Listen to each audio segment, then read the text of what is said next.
এরপর যে মূলের কথা বলবো বন্ধুরা, সেটা হলো শ্বেত অপরাজিতা গাছের মূল।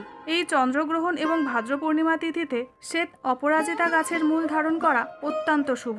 এই শ্বেত অপরাজিতার মূল 2 কর তুলে পরিষ্কার করে সাদা বা লাল কাপড়ে জড়িয়ে শিবের চরণে রেখে ধূপ দীপ দেখিয়ে সাদা সুতো দিয়ে জড়িয়ে হাতে বা কোমরে ধারণ করুন।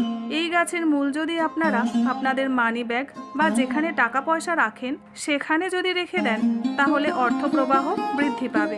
এই মূল যদি আপনার শরীরে ধারণ করেন, তাহলে সকল আটকে যাওয়া কাজ সফল হবে এবং শত্রু দমনে বিশেষভাবে সাহায্য করবে। ভগবান বিষ্ণুর কৃপায় আপনার পরিবারে সুখ ও সমৃদ্ধির কোনো অভাব হবে না।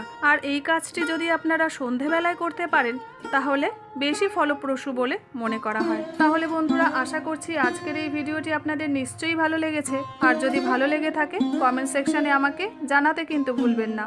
আর বন্ধুরা, ভিডিওটি ভালো লেগে থাকলে লাইক, শেয়ার, সাবস্ক্রাইবের অনুরোধ রইল।